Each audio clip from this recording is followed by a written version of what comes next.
See the video, everybody. See that. All right. Start out with a question, sir, in the front row. If you want to be a more positive person, what kind of people do you surround yourself with? Positive people. Good answer, sir. Lady in the back, you're playing along. If you want to be more successful, what kind of people do you surround yourself with? Successful people. Good answer, ma'am. Myself, I want to be rich. I want to be filthy rich. So what I'm going to do is hang around a lot of rich people. Then I'm going to rob their ass. I mean, right? But I'm just crooked like that. It's easier too. Thank you. Random laugh. So my wife and I think every married couple that has kids has a phrase that they use or they say in front of their kids when they want to have sex. The phrase that my wife and I use is moving furniture, and this kind of happened organically. We put our kids down to sleep, right? And so we're like, all right, let's have some sex, right? And as a kid, you know when that door is closed, you know what your parents are doing, at least not at the time, but later you definitely find out what's happening. We thought they were asleep, we were done 5 minutes later. Don't focus on the number, people, that's not part of the joke.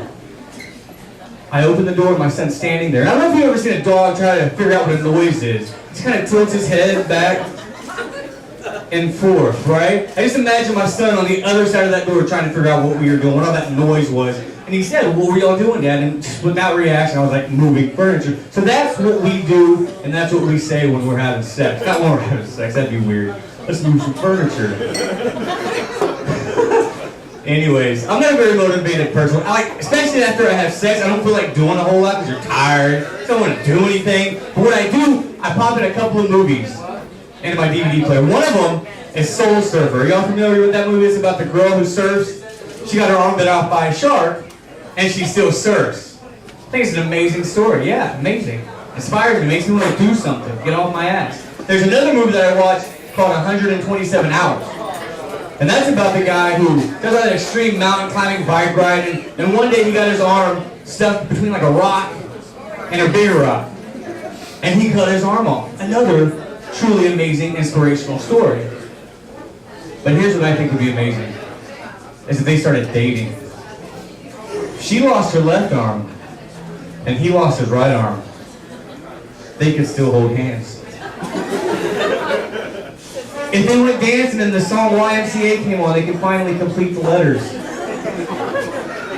If they stood up and up, they could still jump rope. I mean, it's truly an amazing couple. And you have to imagine that since they're the perfect couple, he's going to propose to her. And I think if he did, the proposal would go something like this. You're the half that makes me whole. You complete me. Will you take my only hand in marriage? That's dumb. That's dumb. So, just random thought. How come there aren't more black people in picture frames? Think about it. Where do you see black people in picture frames? The dollar store. Yes, the dollar store. Like, the dollar store is the minority decor superstore. Like, for instance, my wife and I around Christmas time, we're looking for some stuff for the Christmas tree, right?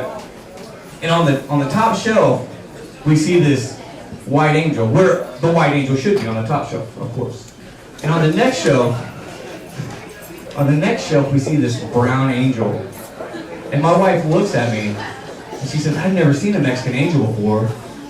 And I look her square in the eyes, and I say, I'm looking at one right now. Oh my gosh, she loved it. She absolutely loved it, right? We moved a lot of furniture that night. It was awesome.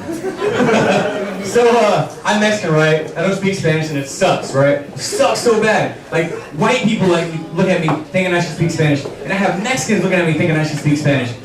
And it sucks. I was at a Mexican restaurant, actually earlier today with my wife. Our anniversary is tomorrow. The guy brought us some more chips back. Thanks for clapping. That was very nice of you guys. And so he brings me the chips, and out of nowhere I said, gracias. Then he starts talking to me in Spanish. And I'm like, whoa, alto, right? Because I didn't want that conversation to go any further than it had already gone. It was pretty awkward. But it's not all bad not knowing Spanish. I used to date this one Mexican girl, beautiful Mexican girl.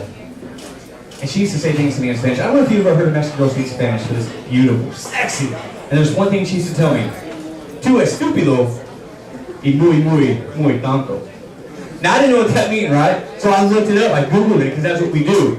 And here's what it means. You're stupendous, and you're very, very, very good looking. Anyways, my name's Stephen Padilla. Thanks for listening. That was great.